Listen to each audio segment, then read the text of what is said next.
Gaunt's Ghosts is pretty good. I do have to say, what's up, guys? It's Connor, and I let you guys decide the books I was going to read and review, and Gaunt's Ghosts was one of them. And if you remember what I said, yeah, I'm going to put this one first because I'm probably not going to enjoy it because I really didn't like the only other Guard book I've ever read, which was, of course, let's see if I can pull it out here. Commissar Kane. So let's just say right off the bat, I came into this not thinking it was going to be a bad book, but thinking I wasn't going to enjoy it because I didn't enjoy Caiaphas Kane, and for whatever reason, I just kind of negatively associated any of the Guard perspective to any book that had it. And I was like, Gaunt's Ghost is probably going to be the same. Obviously, it's not going to be comedic. I know it's supposed to be very, depressing and gritty, and, it's fine, it's cool. But when I started reading, here's how I'll describe it. So obviously, Caiaphas Kane follows a very formulaic approach in all its stories. It's very linear. Caiaphas Kane gets into some business, tries to run away from it, accidentally stumbles upon an even bigger threat, deals with the threat. Jurgen comes in and does his, little melta boom, and such is rinse and repeat. It's a good formula. It works. People enjoy it. I didn't. Doesn't mean it was bad. It just means it didn't click with me. But holy shit. Ibram Gaunt is the man. I'm only, let's check my bookmark actually. I am 69 pages into it, couple chapters in, I'd say 11, but this is amazing. This is what I think the Guard perspective should be. You are seeing Ibram Gaunt, this commissar, how he internalizes his job. You really get to see the depth and work and perspective that goes into the commissariat and how they operate. You see each person who specifically posted to the job is the best for the job. Like any military aspect or any perspective or POV you would get from a military or militant aspect of any literature or video game or movie. You see how a commander thinks and acts and does everything in a calculated way. Now, don't get me wrong, Caiaphas Kane did the exact same thing, and it helped with Amberly's little notes, and it helped with some world building. I appreciated that. I thought it was cool. But this puts it into perspective because this has a critical thing that I love that Caiaphas Kane seemed to have lacked for me.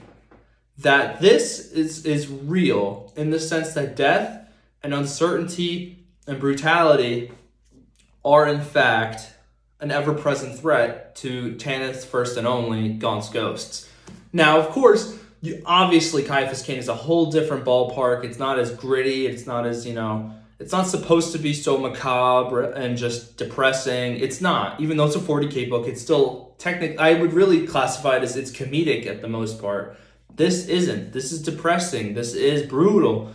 They have a 16-year-old trooper who I'll get into. He's not really a trooper, but, I don't know how that's going to progress, who is their musician, and he's in the grit of it with these other soldiers, and it's just, it means something. This means something. Death means something in this book. It didn't mean something in Caiaphas Kane because we obviously know Caiaphas Kane's not going to die. Jurgen's not going to die. Amberly Vale's not going to die. These people won't die. But when I'm reading this, and I'm already seeing characters getting shot and killed, obviously, right off the bat, nobody's spared, and we're already getting accustomed to the fact that this is grim and dark. This is what it's about, and this is why I love it. Sorry, I got a little passionate there, but that's like the overall vibes of this book. So I'm going to give you a little forewarning. I might dive into a little bit of spoiler territory. Not a whole lot, because let's be honest, I'm not really into the book yet. I'm not even 100 pages in. But it really speaks to the fact of the book and its quality that I'm already making a review when I'm so short into it. I've never really been this ignited about a book. Well, I have, but besides from a new faction perspective, I've never been a Guard guy, but this is really enjoyable for someone who's, I'm into chaos And, I'm into the Necrons, I'm into Tyranids. I'm really not an Imperial, fanboy at all. But this is really what it's about. I can't really recommend this enough to someone who wants an authentic Guard experience. Read this. This is good. So, sorry. Without further ado, I'd like to dive a little bit deeper and get a little more specific into my thoughts and feelings about, the first, the first story that we're really talking about. So let's get into it. So let's make sure that I'm getting my stuff right. Let's see. First and only. So we're basically accompanying Gaunt on this world called Fortis Binary. It's like a manufacturing world, I think. And they're stationed there. All seems going well. We're introduced to our titular main character, Ibram Gaunt, and we get some backstory as to who he was. So Ibram Gaunt was known as the Boy by his commander, Akhtar, who was his teacher, the man who decided if he was going to ever graduate to the rank of Commissar.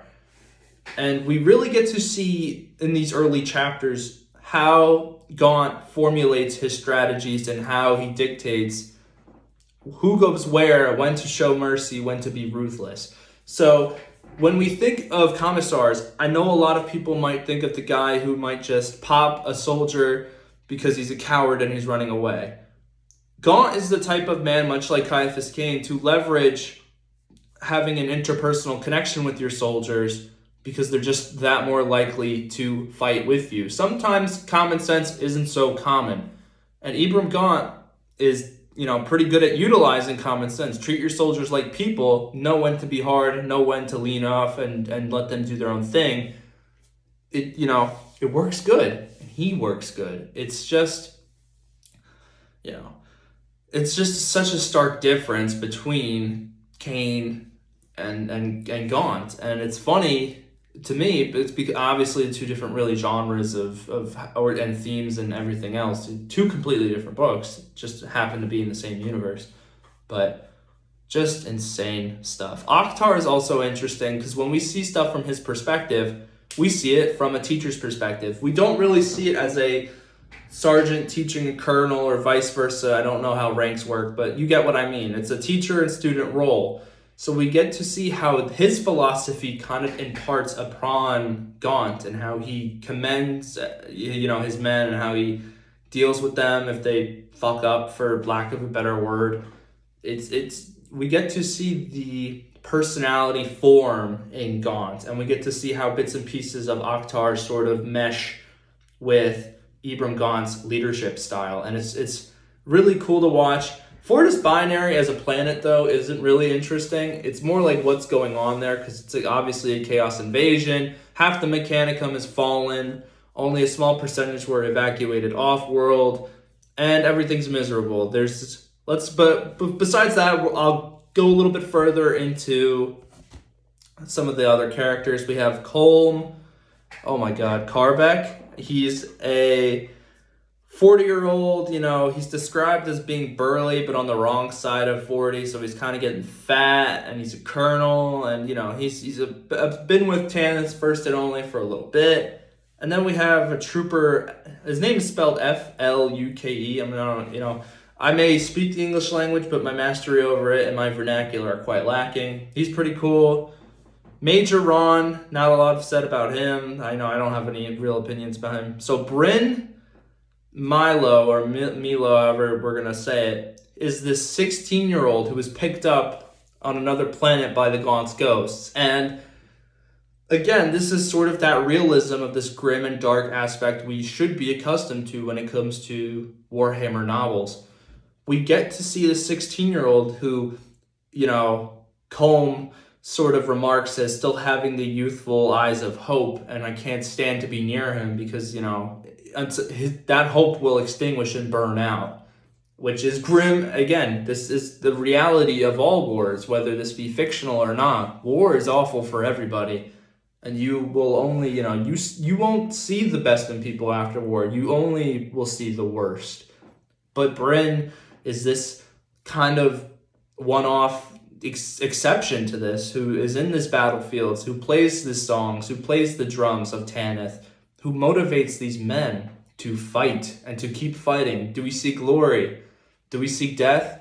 It doesn't matter what we seek, we will go and kill. That's what they are about. Tanith is about getting results. That's who they are. And Bryn is this reminder to the readers at this point that there is another perspective, that there is hope, that there is optimism in this, in this cruel setting, that there is a light that is ultimately there to keep us to fight, to essentially be human, to live.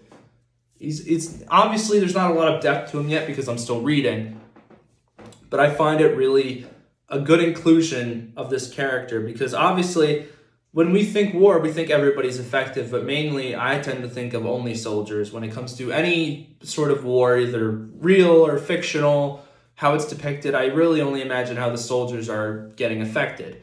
Bryn is this example of the results of war. When a war is over, it's not really over. People can always be affected mentally, physically, emotionally. These things are still happening. They're always going to happen. And Bryn is this example of the one perspective. My life is awful and people are awful, and I can't stand this because I've seen the depth of malice that humanity has. And then there's Bryn, who is still bright-eyed and sings the songs of Tanith and is, quoted as preternaturally good with the drums and can hear things really well, probably because he's still young. So he's not my favorite character, but he really just stuck out to me for some reason. I can't really articulate as to why, but a really cool character nonetheless. And then there's like the High Regent Lord Commander there, who's basically overseeing how the guard is getting stationed and who provides aid for where these flanks are going. This is essentially, if you're playing like a real-time strategy game, I send my units over here to flank while I send this other unit to guard while they secure perimeter. It's things like that. His name is Draver, and I'm gonna be quite frank, he's a prick, and I hate him. He has all these medals, and he's like, who are these ants down there? Referring to Gaunt's, ghosts, first and only, Tanith represent. But, he's obviously a scumbag, and here's why, it works, though. Because he's so high up on the command chain, people like this tend to, I got what I got, fuck you type of mindset. And it sucks to hear that, but it's true. There are people like this in real life, and, there are people like this in fiction. I got mine. I don't really give a shit if you get yours. He has all these medals. He's been in the thick of it. Don't forget, this isn't like a noble who's been just sitting there and saying, oh, these poor people are quite poor, and I can feel their poor aura. No, this is a soldier. Can I really say he's a soldier, though? When's the last time he fought? Maybe 40 years ago. He's a veteran, and in the guard, in any case, to be, a militant commander is impressive. That is impressive and commendable of the awards he's gotten, I would assume. But a soldier never stops being a soldier, sure. But when this guy talks and acts, he acts like a noble. He acts like a man who's really only concerned with what these ants can do for him to further his diplomatic, standing and everything. And there are characters you love to hate. I wouldn't even say he's one of them yet. I just don't like him. There's no quality where I would say you would love to hate him, because you wouldn't. He's kind of a one-off. He's cartoonishly, a piece of shit. He's, I hate these poor people, so I'm going to hit them with the capitalism ray and hope they stop being so poor as they fight chaos. You get what I'm saying? Shit's like, it's ridiculous. And, but it's obviously understandable because there are characters like this in 40K who are even worse than him and would probably look at him and call him a pissant and just, tell him to fuck off. But those are, some of the main characters who stuck out to me. And of course, I gave you my thoughts and feelings on Gaunt's Ghost. But really, guys, so far, I'm really still into the part 1 story, but I really couldn't recommend this enough. This is really an honest-to-God good book.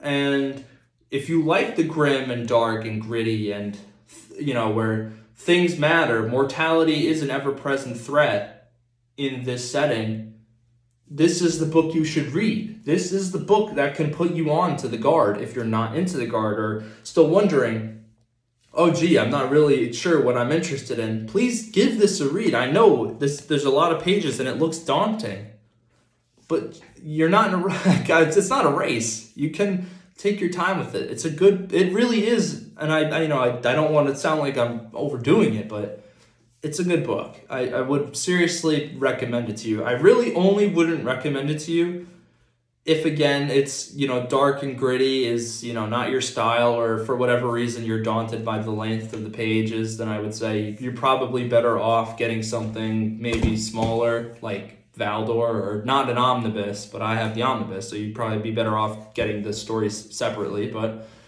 just my recommendation, guys. This really good book, and seriously, couldn't recommend it enough. So that was my thoughts on Gaunt's Ghost so far, part 1 story. So thank you guys. If you watched the whole video, and I appreciate it. If you like the video, I appreciate it. If you want to subscribe and stick around for more, literary deep reviews, please feel free to. I seriously appreciate it. But other than that, I am out of here.